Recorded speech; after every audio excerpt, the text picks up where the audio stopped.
Students, स्वागत है आपका बीपीएससी कॉर्नर में। फ्रेंड्स, आज की इस वीडियो में हम जो है बीपीएससी फ़ेज़ 2 के लिए शिक्षक भर्ती फ़ेज़ 2 के लिए प्रैक्टिस सेट 7 को लगाने जा रहे हैं। फ्रेंड्स, इससे पहले हम लोगों ने 6 प्रैक्टिस सेट को जो है सॉल्व कर लिया है। अगर आप मेरे चैनल पर नए आए हैं, नए विजिट कर रहे हैं, तो प्लीज़ जाकर उन सभी प्रैक्टिस सेट को भी जो आप हैं सॉल्व कर सकते हैं। और फ्रेंड्स, बता दो, मेरे चैनल पर आपको प्रीवियस ईयर जितने भी सारे जो टीचर्स रिक्रूटमेंट एग्ज़ाम के आपके पूछे गए हैं सवाल, उन सभी के भी जो है आपको पेपर मिल जाएंगे। आप प्लेलिस्ट बना हुआ है, आप जाकर वहाँ पर देख सकते हैं मेरे चैनल पर। और फ्रेंड्स, आपके एग्ज़ाम में जो है मात्र 2 से ढाई महीना की जो है आपको समय मिल रहा है। तो ऐसे में जो है आप ज़्यादा से ज़्यादा प्रैक्टिस सेट सॉल्व कीजिए। और सेल्फ स्टडी तो बहुत ही ज़रूरी है। आपको एक सफिशिएंट टाइम दिया गया है आयोग की तरफ से। अगर आयोग अपने जो बोला है, अगर वो करेगा कि अक्टूबर मिड में आपका जो है वैकेंसी आएगी और नवंबर एंड से लेकर दिसंबर तक जो है आपकी एग्ज़ाम को ले ली जाएगी, तो ऐसे में टाइम जो है काफ़ी लिमिट है फ्रेंड्स। लेकिन इसी समय का अच्छे से सदुपयोग करते हुए जो है आप अपनी तैयारी को बेहतर बना सकते हैं। तो इसी होप के साथ फ्रेंड्स शुरू करते हैं आज का वीडियो। और वीडियो शुरू करने से पहले प्लीज़ अगर चैनल पर नए आए हैं तो सपोर्ट मुझे भी करने के लिए लाइक, शेयर और सब्सक्राइब कर दीजिए। देखते हैं आज के पहले सवाल को। आज का हमारा पहला सवाल है, बैंकिंग के क्षेत्र में प्रसिद्ध CBS संकेताक्षर समूह में C का आशय क्या है। ये जो CBS है, इसमें C का आपको फुल फॉर्म पूछा है। तो बैंकिंग के क्षेत्र में प्रसिद्ध जो CBS संकेताक्षर समूह में C का आशय हो जाता है, इसका मतलब होता है कोर। C से हो जाएगा आपका कोर। तो ऑप्शन क्या हो जाएगा, A इसका राइट आंसर हो जाएगा। फ्रेंड्स, अगर बात कर ले CBS की, तो C से हो गया आपका कोर, B से हो गया आपका बैंकिंग और S से हो गया आपका सॉल्यूशन। तो कोर बैंकिंग सॉल्यूशन जो हो जाएगा CBS का फुल फॉर्म हो जाएगा। नेक्स्ट देख लेते हैं अगले सवाल को। क्वेश्चन नंबर 2 में है आपका, भारत में GST की संस्तुति किस समिति द्वारा की गई थी। तो इसका राइट आंसर हो जाएगा केलकर समिति के द्वारा जो है GST की अनुशंसा की गई थी। फ्रेंड्स, भारत सरकार का जो आय का मुख्य स्रोत होता है यह निगम कर होता है और आयकर केंद्र सरकार लगाती है। आयकर जो है यह केंद्र सरकार के द्वारा लगाया जाता है। बात करें अगर GST की, तो GST का संसद में पहली बार चर्चा जो है 2006 से 7 के बीच किया गया था बजट में। और 101वां संविधान संशोधन एक्ट के तहत जो है GST से संबंधित है। और आपका 1 जुलाई 2017 से जो है GST को लागू कर दिया पूरे देश में। तो ये कुछ इंपॉर्टेंट फैक्ट है, आप याद रखिएगा। चलिए क्वेश्चन नंबर 3 को देखते हैं। और फ्रेंड्स, जो पेपर है काफ़ी आपके जो है सिलेबस के अकॉर्डिंग ही है, तो प्लीज़ आप इसको ज़्यादा से ज़्यादा ट्राई कीजिए फ्रेंड्स, क्योंकि क्वेश्चन का जो लेवल है एक अच्छे लेवल को जो BPSC जैसी क्वेश्चन पूछती हैं उसी को जो देखते हुए आपका ये प्रैक्टिस सेट है फ्रेंड्स। इसलिए ज़्यादा से ज़्यादा इसको सॉल्व करने की कोशिश कीजिएगा। और जितने मार्क्स आपके आ रहे हैं प्लीज़ आप वो भी आप शेयर कर सकते हैं। क्वेश्चन नंबर 3 में है आपका, क्षोभ मंडल की मोटाई बढ़ सकती है जाड़ा में, गर्मी में, वसंत काल में या इनमें से कोई नहीं। तो आंसर बताना है आपको। तो क्षोभ मंडल की जो मोटाई है यह गर्मी में बढ़ सकती है। तो ऑप्शन क्या हो जाएगा, B हो जाएगा इसका राइट आंसर। याद रखिएगा फ्रेंड्स, वायुमंडल को 4 जो है विभिन्न परतों में बांटा गया है। 4 मुख्य परतों में बांटा गया है। पहला आता है आपका क्षोभ मंडल, फिर आता है आपका समताप मंडल, फिर आता है आपका आयान मंडल, तीसरे नंबर पर आयान मंडल, और आपका 4th नंबर पर आता है बाह्य मंडल। और क्षोभ मंडल जो है आपका सबसे निचला परत होता है। याद रखिएगा, जहाँ पर भौतिक संबंधी जो है सभी घटनाएं होती हैं यहाँ पर, जैसे कि आंधी, तूफान, वर्षा, ओला आदि। नेक्स्ट देख लेते हैं क्वेश्चन नंबर 4 को। क्वेश्चन नंबर 4 में है आपका, भारत के संविधान निर्माताओं ने निम्न में कौन सा लक्षण अमेरिका के संविधान से ग्रहण किया है। तो यह ग्रहण किया है फ्रेंड्स, न्यायिक समीक्षा, मौलिक अधिकार, सर्वोच्च न्यायालय के न्यायाधीशों को पद से हटाने की प्रक्रिया। ये सभी जो है उपयुक्त सभी जो है आपका लक्षण अमेरिका के संविधान से ग्रहण किया गया है। तो याद रखिएगा फ्रेंड्स। नेक्स्ट देख लेते हैं अगले सवाल को। अगला सवाल है हमारा क्वेश्चन नंबर 5 में, भारतीय संस्कृति का स्वर्ण युग कहा जाता है। तो भारतीय संस्कृति का स्वर्ण युग गुप्त काल को कहा जाता है फ्रेंड्स। किसको? गुप्त काल को। याद रखिएगा, प्राचीन भारत में जो है गुप्त काल को साहित्य और सांस्कृतिक दृष्टि से स्वर्ण काल माना जाता है। और मध्यकाल में अगर मध्यकाल पूछे फ्रेंड्स तो याद रखिएगा, अकबर के काल को हिंदी साहित्य का स्वर्ण युग कहा जाता है और जहांगीर के काल को चित्रकला के लिए मुगल काल का स्वर्ण काल कहा जाता है। तो ये इंपॉर्टेंट कुछ फैक्ट हैं। चलिए क्वेश्चन नंबर 6 को देख लेते हैं। क्वेश्चन नंबर 6 में है आपका, निम्न में कौन अर्थशास्त्री राष्ट्रीय आय पर दूरगामी कार्य किए हैं? तो ये जो आपके अर्थशास्त्री हैं ये है BKRV राव। ऑप्शन क्या हो जाएगा? डी हो जाएगा इसका राइट आंसर। याद रखिएगा, राष्ट्रीय आय पर भारतीय अर्थशास्त्री जो है RK राव ने बहुत अच्छा कार्य किया था और स्वतंत्रता से पूर्व राष्ट्रीय आय की गणना करने वाले अर्थशास्त्रियों में भी ये जो थे शामिल थे। चलिए नेक्स्ट देख लेते हैं क्वेश्चन नंबर 7 को। एकाधिकार का अर्थ क्या होता है आपको बताना है। एकल क्रेता, अनेक विक्रेता, एकल विक्रेता या अनेक क्रेता? तो एकाधिकार का अर्थ हो जाएगा फ्रेंड्स एकल विक्रेता। याद रखिएगा। नेक्स्ट देख लेते हैं अगले सवाल को। क्वेश्चन नंबर 8 में पूछा है आपसे, अंतर्राष्ट्रीय तिथि रेखा कौन है? तो अंतर्राष्ट्रीय तिथि रेखा 180 डिग्री देशांतर को माना जाता है। याद रखिएगा फ्रेंड्स, 1884 ईस्वी में वाशिंगटन में संपन्न जो हुआ था इंटरनेशनल मेरिडियन कॉन्फ्रेंस में जो है 180 डिग्री याम्योत्तर को अंतर्राष्ट्रीय तिथि रेखा निर्धारित किया गया था, जो 1884 का कॉन्फ्रेंस हुआ था। याद रखिएगा, अंतर्राष्ट्रीय तिथि रेखा आर्कटिक सागर, चुकी सागर, बेरिंग स्ट्रेट और प्रशांत महासागर से गुजरती है। कई बार आपसे यह सवाल भी पूछता है कि अंतर्राष्ट्रीय तिथि रेखा कहाँ कहाँ से होकर गुजरती है। चलिए देखते हैं क्वेश्चन नंबर 10 को। क्वेश्चन नंबर 9 को। क्वेश्चन नंबर 9 में है आपका, कोणार्क मंदिर के देवता हैं। तो कोणार्क के मंदिर के देवता हैं सूर्य मंदिर। ऑप्शन क्या हो जाएगा? ए इसका राइट आंसर हो जाएगा। और जो याद रखिएगा, कोणार्क का मंदिर है यह उड़ीसा में अवस्थित है। बात करें अगर मोढेरा का भी सूर्य मंदिर कई बार पूछता है, तो यह जो है आपके गुजरात में स्थित है। क्वेश्चन नंबर 10 को देख लेते हैं। भारतीय संविधान का कौन सा अनुच्छेद राज्य सरकार को ग्राम पंचायत के गठन का निर्देश देता है? तो भारतीय संविधान का अनुच्छेद जो है 40 राज्य सरकार को ग्राम पंचायत के गठन का निर्देश देता है फ्रेंड्स। याद रखिएगा। और यह जो है अनुच्छेद 40 यह गांधीवादी दर्शन माना जाता है। ये जो है गांधीवादी दर्शन माना जाता है, तो इम्पॉर्टेंट है, आप याद रख सकते हैं। नेक्स्ट देख लेते हैं क्वेश्चन नंबर 11 को। क्वेश्चन नंबर 11 में है आपका, आर्कियोपेलागो का आशय क्या है? तो आर्कियोपेलागो का आशय होता है फ्रेंड्स द्वीप। ऑप्शन बी हो जाएगा इसका राइट आंसर। चारों ओर से जल से घिरा हुआ स्थल भाग को क्या कहते हैं हम? द्वीप कहते हैं। मतलब ये पूरा जो है वाटर है और ये बीच का जो जगह है ये स्थल है, तो ऐसी जगह को हम क्या कहते हैं? द्वीप कहते हैं और इसे आर्कियोपेलागो भी कहा जाता है। चलिए अब देख लेते हैं क्वेश्चन नंबर 12 को। क्वेश्चन नंबर 12 में है, मिट्टी और पत्थर के टुकड़ों का पहाड़ी की तल की ओर गमन करना कहलाता है। तो यह कहलाता है मृदा अपरदन। मिट्टी और पत्थर के टुकड़ों का जो पहाड़ी तल की ओर गमन होता है इसे हम मृदा अपरदन कहते हैं। नेक्स्ट देख लेते हैं अगला सवाल। क्वेश्चन नंबर 13 में है आपका, किस भारतीय महिला उद्योगपति को रॉयल सोसाइटी ऑफ एडिनबर्ग के फेलो से सम्मानित किया गया? तो यह सम्मानित की गई है किरण मजूमदार शॉ। क्वेश्चन नंबर 14 में है, कालिदास के शासक के समकालीन थे। काफ़ी जो है इम्पॉर्टेंट सवाल है, आपको BPSC PT परीक्षा में कई बार जो है यह सवाल देखने को मिलेगा फ्रेंड। तो कालिदास जो थे इनका संबंध था चंद्रगुप्त द्वितीय से। ये जो थे चंद्रगुप्त द्वितीय के समकालीन थे और कालिदास जो है संस्कृत के भारत में सबसे बड़े कवि माने जाते हैं। याद रखिएगा फ्रेंड्स। और यह जो है चंद्रगुप्त द्वितीय के दरबार में 9 रत्नों में से एक थे कालिदास। चलिए देखते हैं अगले सवाल को। क्वेश्चन नंबर 15 में है आपका, सूर्य से दूरी के अनुसार सबसे अंतिम ग्रह कौन सा है? तो सबसे अंतिम ग्रह हो जाएगा नेपच्यून। ऑप्शन क्या हो जाएगा? सी हो जाएगा इसका राइट आंसर। चलिए देखते हैं क्वेश्चन नंबर 16 को। विश्व वायु गुणवत्ता सूचकांक में दुनिया की सबसे प्रदूषित राजधानी कौन सी है? तो दुनिया की सबसे प्रदूषित राजधानी जो है यह नई दिल्ली है।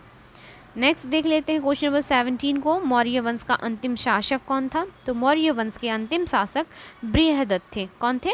बृहदत्त थे। याद रखिएगा फ्रेंड्स, 185 बीसी को जो है बृहदत्त की हत्या कर सेनापति पुष्यमित्र शुंग ने जो है शुंग वंश की स्थापना की थी। नेक्स्ट देख लेते हैं क्वेश्चन नंबर 18 को। क्वेश्चन नंबर 18 में है आपका, यात्री इब्ने बतूता कहाँ से आया था? तो यह जो यात्री था इब्ने बतूता, यह मोरक्को का था। यह भी फ्रेंड्स बीपीएससी पीटी परीक्षा का मोस्ट फेवरेट क्वेश्चन है, क्योंकि अक्सर आपको यह सवाल आपके बीपीएससी पीटी परीक्षा के प्रीवियस ईयर क्वेश्चन में देखने को मिलेगा। तो आयोग बीपीएससी आपके आयोग जो है आपका एग्ज़ाम लेने जा रही है, ऐसे में बहुत ज़्यादा संभावना बनती है कि बीपीएससी अपने जो है प्रीवियस ईयर क्वेश्चन को ज़रूर से ज़रूर रिपीट करे। मैं कोशिश करूँगी जो है कि अलग अलग वीडियो के माध्यम से जितने सारे प्रीवियस ईयर के क्वेश्चन हैं बीपीएससी अब तक पूछ चुकी है, उन सभी को आपके लिए लेकर आऊँ। तो देखते हैं क्वेश्चन नंबर 19 को। क्वेश्चन नंबर 19 में है, किस राज्य की अर्थव्यवस्था को मनी ऑर्डर अर्थव्यवस्था कहा जाता है फ्रेंड्स? तो यह कहा जाता है आपका उत्तराखंड की अर्थव्यवस्था को, क्योंकि राज्य पुनर्गठन आयोग विधेयक 2000 के अधीन जो है उत्तराखंड को उत्तर प्रदेश से अलग कर दिया गया था, और मनी ऑर्डर का जो आशय इस राज्य से लगाया जाता है इसलिए क्योंकि अर्थव्यवस्था का जो आधार है बाहरी स्रोत पर निर्भर करती है, इसीलिए जो है इसको हम मनी ऑर्डर अर्थव्यवस्था कहते हैं। तो याद रखिएगा। नेक्स्ट देख लेते हैं क्वेश्चन नंबर 20 को, भारत का पहला ई कचरा इको पार्क कहाँ खोला जाएगा? तो यह खोला जाएगा आपका दिल्ली में। क्वेश्चन नंबर 21 में है आपका, अमीर खुसरो एक डैश थे, कवि, इतिहासकार, संगीतज्ञ, ये तीनों। तो जो अमीर खुसरो थे, ऑप्शन डी हो जाएगा, ये तीनों थे, इतिहासकार भी थे, कवि भी थे और संगीतज्ञ भी थे। उन्होंने जो है तूतीय हिंद का उपनाम दिया गया था, और अमीर खुसरो जो है अलाउद्दीन खिलजी का दरबारी कवि था फ्रेंड्स। तो याद रखिएगा। और एक बात फैक्ट पूछता है, इन्होंने जो है 7 सुल्तानों का शासन देखा था, 7 सुल्तानों का शासन काल देखा था। कई बार यह एग्ज़ाम में पूछा जाने वाला यह सवाल है, और आपने एक फेमस शो देखा होगा फ्रेंड्स, केबीसी, वहाँ पर भी ये सवाल जो है पूछा गया था कि एक जो कौन ऐसे मतलब संगीतज्ञ हैं जो 7 सुल्तानों का जो है शासनकाल को देखा था। आपको अगर अगले सवाल को देखते हैं, मौलिक अधिकारों को लागू करने के लिए निम्नलिखित में किसी न्यायालय द्वारा क्या जारी किया जा सकता है? तो मौलिक अधिकारों को लागू करने के लिए न्यायालय द्वारा जो है रिट जारी किया जाता है। ऑप्शन सी हो जाएगा इसका राइट आंसर। और यह जो है फ्रेंड्स मौलिक अधिकार का संरक्षण माना जाता है, और भारतीय संविधान के अनुच्छेद 32 में जो है आपका के अधीन संवैधानिक उपचार का वर्णन मिलता है। बात करें अगर रिट की, तो ये जो है कुल 5 प्रकार के होते हैं। जो रिट दिया गया है हमें, ये 5 प्रकार के होते हैं। ये क्या क्या है आप याद रख सकते हैं, परमादेश, अधिकार परीक्षा, उत्प्रेषण, प्रतिषेध और बंदी प्रत्यक्षीकरण। तो याद रखिएगा फ्रेंड्स, ये मोस्ट वीवीआई क्वेश्चन है। नेक्स्ट देख लेते हैं क्वेश्चन नंबर 23 को। क्वेश्चन नंबर 23 में है, कहाँ के वृक्ष कम वर्ष में कम अथवा अधिक समय के लिए पत्तियों से रहित हो जाते हैं? तो यह जो है आपका पर्णपाती वन। पर्णपाती वन का मतलब क्या होता है फ्रेंड्स, कि साल में एक बार अपने पत्ते को पूरी तरह से जो है वह गिरा देते हैं। और पर्णपाती वन को ही हम क्या कहते हैं, पतझड़ वन भी कहते हैं। और ये जो है भारत में सबसे अधिक पर्णपाती वन ही पाया जाता है फ्रेंड्स। और शीशम, पीपल, बरगद आदि जो है पर्णपाती वन के उदाहरणों में से एक हैं। तो याद रखिएगा। नेक्स्ट देख लेते हैं अगले सवाल को, प्रसिद्ध विरूपाक्ष मंदिर कहाँ अवस्थित है? तो प्रसिद्ध विरूपाक्ष मंदिर जो है ये हम्पी में अवस्थित है। तो ऑप्शन सी हो जाएगा इसका राइट आंसर। और हम्पी जो है तुंगभद्रा नदी के तट पर है। और बात करें हम्पी की राजधानी की, राज्य की राजधानी को, तो इसका जो हम्पी का राजधानी है यह विजयनगर है। याद रखिएगा फ्रेंड्स। नेक्स्ट देख लेते हैं क्वेश्चन नंबर 25 को, हम्पी निम्नलिखित में किसके उत्तरी तट पर अवस्थित है? तो अभी हम लोगों ने बताया हम्पी जो है यह तुंगभद्रा नदी के उत्तरी तट पर अवस्थित है। तो ऑप्शन क्या हो जाएगा, ए हो जाएगा इसका राइट आंसर। चलिए क्वेश्चन नंबर 26 को देख लेते हैं। क्वेश्चन नंबर 26 में है आपका, गोलकुंडा के मुस्लिम राज्य का उदय किस प्राचीन हिंदू साम्राज्य के अवशेषों पर हुआ था? तो ये हुआ था आपका वारंगल के जो है प्राचीन हिंदू साम्राज्य के अवशेषों पर। नेक्स्ट क्वेश्चन नंबर 27 में है, फारस से आने वाले अब्दुल रज़्ज़ाक़ की हम्पी यात्रा के समय दक्षिण भारत में विजयनगर का शासक कौन था? तो यह शासक थे देवराय द्वितीय। फ्रेंड्स, ये भी क्वेश्चन नहीं कई बार जो है पीटी परीक्षा में आपको देखने को मिलेगा, तो याद रखिएगा, जो फारस से आने वाले अब्दुल रज़्ज़ाक़ थे, यह हम्पी की यात्रा के समय दक्षिण भारत में विजयनगर का शासक देवराय द्वितीय था। चलिए देखते हैं क्वेश्चन नंबर 28 को। 28वां क्वेश्चन है आपका, वेद शब्द का अर्थ क्या है? आपको बताना है वेद का अर्थ क्या है। तो वेद शब्द का अर्थ होता है फ्रेंड्स ज्ञान। ऑप्शन क्या हो जाएगा? डी हो जाएगा। बात करें अगर वेदों की, तो कुल 4 वेद पाए जाते हैं। सबसे पुराना वेद ऋग्वेद, सामवेद, अथर्ववेद और यजुर्वेद। तो ये आप याद रखिएगा। नेक्स्ट देख लेते हैं अगले सवाल को। अगले सवाल में है आपका, सांभर लवन झील कहाँ स्थित है? तो सांभर लवन झील जो है यह राजस्थान में अवस्थित है फ्रेंड्स। ऑप्शन डी हो जाएगा इसका राइट आंसर। सांभर झील भारत का सबसे बड़ा खारे पानी का झील माना जाता है, याद रखिएगा। नेक्स्ट देख लेते हैं क्वेश्चन नंबर 30 को। भारत में सबसे पहली रेलगाड़ी कब चलाई गई थी? तो भारत की में सबसे पहली रेलगाड़ी जो है 1853 ईस्वी में चलाई गई थी, और यह जो है भारत के बॉम्बे और थाने के बीच चलाई गई थी, 34 किलोमीटर तक बॉम्बे और थाने के बीच में। नेक्स्ट देख लेते हैं अगले सवाल को। क्वेश्चन नंबर 31 में है आपका, निम्नलिखित में वह नदी कौन सी है जिसका उद्गम भारतीय क्षेत्र में नहीं है? आपको बताना है महानदी, ब्रह्मपुत्र, रावी या चिनाब। कौन ऐसी नदी है जिसका जो उद्गम है, जो जहाँ से जिसका स्रोत है निकलने का, वह भारतीय क्षेत्र में नहीं है? तो यह नदी है आपका ब्रह्मपुत्र नदी। ऑप्शन बी हो जाएगा इसका राइट आंसर, क्योंकि ब्रह्मपुत्र नदी तिब्बत के मानसरोवर झील से 80 किलोमीटर की दूरी पर स्थित हिमानी से है, जो समुद्र जो है तल से 5150 मीटर की ऊंचाई पर स्थित है फ्रेंड्स, याद रखिएगा। और ब्रह्मपुत्र नदी को तिब्बत में सांगपो नदी कहते हैं, सांगपो नदी कहते हैं। चलिए देखते हैं क्वेश्चन नंबर 32 को। स्वतंत्र भारत का पहला महाराज्यपाल कौन था? तो यह थे आपके लॉर्ड माउंटबेटन। स्वतंत्र भारत के प्रथम ये जो थे राज्यपाल थे, और लॉर्ड माउंटबेटन जो है भारत के अंतिम वायसराय भी थे। और भारत विभाजन के समय एवं स्वतंत्रता के समय जो है लॉर्ड माउंटबेटन भारत के वायसराय थे, तो याद रखिएगा फ्रेंड्स। चलिए देख लेते हैं क्वेश्चन नंबर 33 को। निम्नलिखित में कौन ताशकंद समझौते से संबंधित है? काफ़ी इंपॉर्टेंट सवाल है। तो ताशकंद समझौता जिससे संबंध है यह है आपके लाल बहादुर शास्त्री जी, याद रखिएगा। लाल बहादुर शास्त्री के समय 1965 ईस्वी में जो है भारत पाक के बीच युद्ध भी हुआ था, और 10 जनवरी 1966 को भारत पाकिस्तान के बीच ताशकंद समझौता हुआ था। तो ये डेट याद रखिएगा फ्रेंड्स, 10 जनवरी 1966 को। चलिए देख लेते हैं अगले सवाल को। अगला सवाल में है हमारा, जनगणना 2011 के अनुसार भारत जनसंख्या घनत्व का सही अवरोही क्रम किन राज्यों का है? तो आपको सही आंसर बताना है, अवरोही क्रम बताना है फ्रेंड्स। तो यह हो जाएगा आपका क्रम हो जाएगा ऑप्शन ए, बिहार, बंगाल और केरल। क्वेश्चन नंबर 35 में देखते हैं। क्वेश्चन नंबर 35 में है, आमेर महल कहाँ पर स्थित है? तो जो आमेर का महल है यह जयपुर में स्थित है, तो ऑप्शन क्या हो जाएगा? ए इसका राइट आंसर हो जाएगा। और सवै जयसिंह जो थे जयपुर के प्रसिद्ध शासक थे, और इन्होंने जो है 5 स्थानों पर जंतर मंतर का निर्माण भी करवाया था। क्वेश्चन नंबर 36 में देखते हैं, निम्नलिखित में कौन सा एक बाघ संरक्षित स्थल नहीं है? तो जो बाघ संरक्षित स्थल नहीं है यह है फ्रेंड्स आपका सुल्तानपुर। ऑप्शन क्या हो जाएगा? डी इसका राइट आंसर हो जाएगा। सुल्तानपुर बाघ संरक्षण स्थल नहीं है, क्योंकि सुल्तानपुर जो है झील अभयारण्य है जो कि हरियाणा में अवस्थित है, और यह अभयारण्य जल पक्षी के लिए जाना जाता है फ्रेंड्स। तो ये इंपॉर्टेंट फैक्ट है, आप इसको याद ज़रूर रखिएगा। चलिए देखते हैं क्वेश्चन नंबर 37 में, अस्थियाँ किस में वातिल होती हैं? तो अस्थियाँ जो है यह पक्षियों में वातिल होती हैं फ्रेंड्स, याद रखिएगा। वातिल का मतलब क्या होता है? तो खोखला होती है। तो जो खोखलापन होता है हड्डियों का यह पक्षियों का होता है फ्रेंड्स, क्योंकि जो है पक्षी वर्ग में अगला पाद उड़ने के लिए पंखों में रूपांतरित हो जाता है, और यह जो होते हैं समतापी होते हैं फ्रेंड्स।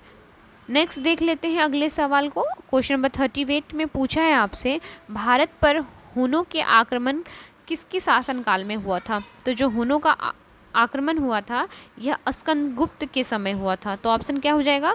ए इसका राइट आंसर हो जाएगा फ्रेंड्स।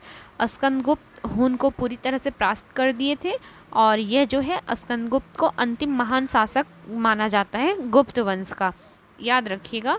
चलिए देख लेते हैं क्वेश्चन नंबर 39 को। वह प्रथम राष्ट्रीय नेशनल पार्क कौन सा है जिसे भारत में स्थापित किया गया? तो यह है आपका जिम कॉर्बेट राष्ट्रीय उद्यान नेशनल पार्क। ऑप्शन क्या हो जाएगा? डी इसका राइट आंसर हो जाएगा। और इस पार्क का निर्माण 1936 ईस्वी में हुआ था और यह जो है आपके उत्तराखंड में अवस्थित है। यह उत्तराखंड में अवस्थित है। 1936 में हुआ था इसका निर्माण और यह उत्तराखंड में अवस्थित है। चलिए क्वेश्चन नंबर 40 को देख लेते हैं। महमूद गजनवी के भारत पर आक्रमण का प्रमुख उद्देश्य क्या था? तो जो प्रमुख उद्देश्य था मध्य एशिया में एक बड़े साम्राज्य की स्थापना के लिए धन का संग्रह करना था। नेक्स्ट देख लेते हैं क्वेश्चन नंबर 41 को। निम्नलिखित में से ताजिकिस्तान की राजधानी कौन है? आपको बताना है। तो ताजिकिस्तान की राजधानी हो जाएगी फ्रेंड दुशांबे, याद रखिएगा दुशांबे हो जाएगी। नेक्स्ट देख लेते हैं अगले सवाल को। तराइन का द्वितीय युद्ध कब हुआ था? तो तराइन का जो द्वितीय युद्ध हुआ था यह 1192 ईस्वी को हुआ था और तराइन का प्रथम युद्ध 1191 में। तो याद रखिएगा जो प्रथम युद्ध था 91 में हुआ था, जो तराइन का द्वितीय युद्ध था यह 1192 में हुआ था, याद रखिएगा। इस युद्ध में गौरी ने पृथ्वीराज चौहान को जो है बंदी बना लिया था फ्रेंड्स। नेक्स्ट देख लेते हैं क्वेश्चन नंबर 43 को। अंग्रेजों द्वारा सर्वप्रथम कहवा या कॉफ़ी बागान लगाए गए थे। तो यह लगाया गया था चिकमंगलूर जनपद में। कहाँ पर? चिकमंगलूर जनपद में, याद रखिएगा। और यह जो है आपका कर्नाटक में अवस्थित है। यह जगह जो है आपके कर्नाटक में अवस्थित है और अभी भी जो है आपका भारत में सबसे अधिक जो कहवा या कॉफ़ी का उत्पादन होता है यह कर्नाटक राज्य में भी होता है। बात करें विश्व के स्तर पर कि सबसे अधिक कॉफ़ी का उत्पादन या कहवा का सबसे बड़ा उत्पादक देश कौन सा है? तो याद रखिएगा यह आपका ब्राज़ील है। चलिए देख लेते हैं अगले सवाल को। अगला सवाल है आपका, निम्न में कौन यूनेस्को धरोहर स्थान है? तो यूनेस्को का जो धरोहर स्थान है यह हो जाएगा आपका केवलादेव राष्ट्रीय उद्यान। इसको जो है यूनेस्को धरोहर सूची में शामिल किया गया है। नेक्स्ट देख लेते हैं क्वेश्चन नंबर 45 को। निम्नलिखित में कौन लोकसभा के प्रथम अध्यक्ष स्पीकर थे? तो यह थे आपके जीवी मावलंकर। ऑप्शन क्या हो जाएगा? बी हो जाएगा इसका राइट आंसर। चलिए क्वेश्चन नंबर 46 को देख लेते हैं। किस राज्य सरकार ने शुद्ध पेयजल उपलब्ध करवाने के लिए ड्रिंक फ्रॉम टैप योजना को शुरू किया है? तो यह परियोजना शुरू किया गया है आपका ओडिशा सरकार ने। क्वेश्चन नंबर 47 में है, बिहार के किस नदी पर डगमरा जल विद्युत परियोजना का निर्माण किया जा रहा है? तो जो डगमरा जल विद्युत परियोजना है यह आपके कोसी नदी पर निर्माण किया जा रहा है। देखते हैं क्वेश्चन नंबर 48 में, किस भारतीय बैंक ने पेंशन भोगियों के लिए पहली वीडियो जीवन प्रमाण पत्र सेवा शुरू की है? तो यह शुरू किया गया है आपका भारतीय स्टेट बैंक ने। क्वेश्चन नंबर 49 में है, अर्थशास्त्र के क्षेत्र में 2021 में नोबेल पुरस्कार किसे दिया गया? तो यह दिया गया है आपके डेविड कार्ट, जोशुआ एनिग्रिस्ट, गुडियो इम्बेंस। तो इन सभी को जो है आपका अर्थशास्त्र के क्षेत्र में 2021 का नोबेल पुरस्कार दिया गया था। क्वेश्चन नंबर 50 में है, भारत सरकार ने किस जिले को प्रधानमंत्री किसान राष्ट्रीय पुरस्कार के लिए चुना है? तो यह चुना गया है आपका अनंतपुर, जो आंध्र प्रदेश में है। क्वेश्चन नंबर 51 में है आपका, एनीमोमीटर से क्या मापा जाता है? तो एनीमोमीटर से हवा की गति को मापते हैं हम, हवा की गति को मापते हैं हम, याद रखिएगा फ्रेंड्स। नेक्स्ट देख लेते हैं अगले सवाल को। अगला सवाल है हमारा, आँख की रेटिना पर बनने वाला प्रतिबिंब समानुपाती होता है। तो यह समानुपाती होता है फ्रेंड्स वस्तु प्रतिबिंब आकार वस्तु आकार। ऑप्शन क्या हो जाएगा? डी हो जाएगा इसका राइट आंसर। नेक्स्ट देख लेते हैं अगले सवाल को। क्वेश्चन नंबर 53 में है आपका, अनुदैर्घ्य तरंग संचरण में विरलन के स्थानों पर माध्यम का घनत्व व दाब सामान्य अवस्था की तुलना में होता है। तो यह जो होता है फ्रेंड्स कम होता है। क्वेश्चन नंबर 54 में है, लाल और हरा रंग को मिलाने में से कौन सा रंग बनता है? तो अगर आप लाल और हरा को मिलाइएगा तो आपको जो रंग प्राप्त होगा यह होगा पीला। आप मिलाकर देख सकते हैं फ्रेंड्स। नेक्स्ट देख लेते हैं। और बात करें, एक प्राथमिक रंग भी पूछता है आपसे, जो प्राइमरी कलर है ये भी कई बार पूछता है, तो याद रखिएगा लाल, हरा, नीला रंग को प्राथमिक कलर जो कहते हैं। नेक्स्ट देख लेते हैं क्वेश्चन नंबर 55 को। जर्मेनियम क्रिस्टल में आबंध है, तो इसमें जो आबंध है ये सहसंयोजी बंधक पाया जाता है इसमें, तो ऑप्शन क्या हो जाएगा, बी हो जाएगा इसका राइट आंसर। चलिए देख लेते हैं क्वेश्चन नंबर 56 को। क्वेश्चन नंबर 56 में है आपका, एक गेंद को निर्वात में 49 मीटर सेकेंड की चाल से ऊपर फेंका जाता है, उच्चतम बिंदु तक पहुंचने के लिए उस गेंद द्वारा लिया गया समय होगा, तो सॉल्व करने पर 5 सेकेंड इसका राइट आंसर हो जाएगा। देखते हैं क्वेश्चन नंबर 57 को। परम शून्य ताप क्रम पर अर्धचालक की चालकता होती है, तो यह चालकता होती है शून्य। नेक्स्ट सवाल है, कैथोड किरणें हैं, तो कैथोड किरणें हैं फ्रेंड्स इलेक्ट्रॉनों की धारा को कहते हैं, ऑप्शन क्या हो जाएगा, ए हो जाएगा। चलिए क्वेश्चन नंबर 59 में है आपका, मानव शरीर में कहाँ पाचन एवं श्वसन मार्ग एक दूसरे को अतिक्रमित करते हैं, तो यह करते हैं आपके ग्रसनी में। याद रखिएगा, मानव शरीर में ग्रसनी में पाचन एवं श्वसन मार्ग एक दूसरे को जो है अतिक्रमित करते हैं, और जो ग्रसनी है यह नासा गुहा के ठीक पीछे स्थित है। नेक्स्ट देख लेते हैं क्वेश्चन नंबर 60 को। लोहा लौह चुंबकीय होता है, तो किस पर होता है, तो 777 डिग्री सेल्सियस से कम ताप पर होता है। क्वेश्चन नंबर आपका है 61 में, किसमें एल्युमिनियम नहीं होता है, तो जो एल्युमिनियम नहीं पाया जाता है फ्लो और ओरसपार में नहीं पाया जाता है, फ्लो ओरसपार में, तो ऑप्शन क्या हो जाएगा, बी हो जाएगा इसका राइट आंसर। नेक्स्ट देख लेते हैं क्वेश्चन नंबर 62 को। कृत्रिम डायलिसिस का प्रयोग होता है, तो यह होता है वृक्क के प्रतिस्थापन में, जब हम किडनी का ट्रांसप्लांटेशन करते हैं उस समय जो है आपका आर्टिफिशियल डायलिसिस का प्रयोग किया जाता है। चलिए देख लेते हैं क्वेश्चन नंबर 63 को। सूर्य उगते समय और डूबते समय लाल क्यों दिखाई पड़ता है, तो यह जो दिखाई पड़ता है फ्रेंड्स, राइट आंसर क्या हो जाएगा, लाल रंग का विक्षेपण सबसे कम होता है, इसलिए जो है लाल दिखाई देता है।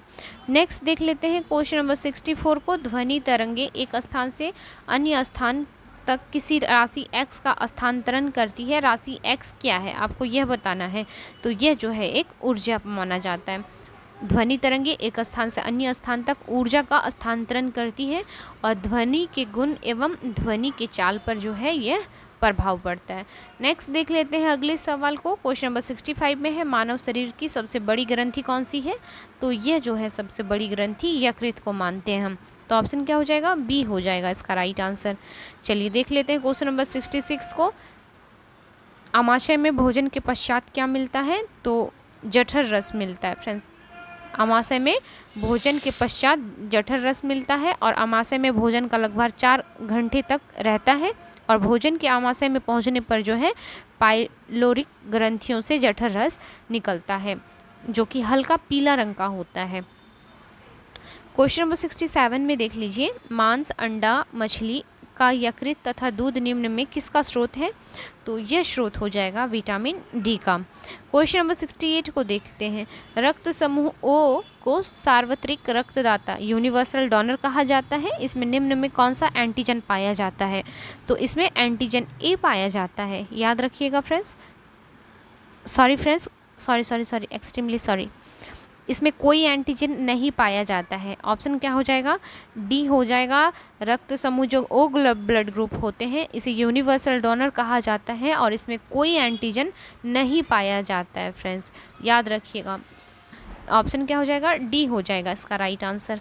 चलिए देखते हैं क्वेश्चन नंबर 69 को। एल्कीन का सामान्य सूत्र क्या है, तो एल्कीन का सामान्य सूत्र CnH2n होता है, तो ऑप्शन क्या हो जाएगा, सी हो जाएगा इसका राइट आंसर। क्वेश्चन नंबर 70 को देखते हैं। पानी से भरे गिलास में बर्फ का एक टुकड़ा तैर रहा है, टुकड़े के पूरा पिघल जाने पर गिलास में पानी का तल क्या हो जाएगा, तो यह अपरिवर्तित रहता है। पानी से भरे गिलास में बर्फ़ का एक टुकड़ा तैर रहा है, और टुकड़े अगर पूरा पिघल जाने के पश्चात भी जो है पानी का तल अपरिवर्तित होता है फ्रेंड्स, याद रखिएगा। नेक्स्ट देख लेते हैं क्वेश्चन नंबर 71 को। एक पिंड को एक मीनार से शून्य वेग के साथ नीचे गिराया जाता है, यदि 4 सेकंड बाद वह धरातल पर पहुंचता है तो मीनार की लगभग ऊंचाई होगी। तो फ्रेंड्स सॉल्व करने पर इसका राइट आंसर 80 मीटर आ जाएगा। नेक्स्ट देख लेते हैं क्वेश्चन नंबर 72 को। जब किसी धातु को गर्म किया जाता है तो इसका प्रतिरोध जो होता है बढ़ जाता है। सवाल है आपका, सब्जी के रूप में खाया जाने वाला छत्रक कौन सा है? तो यह जो है छत्रक आपका कवक को मानते हैं हम, याद रखिएगा कवक को। क्वेश्चन नंबर 74 में है आपका, डीएनए संरचना का मॉडल किसने दिया था? तो यह दिया था आपका वाटसन तथा क्रिक ने।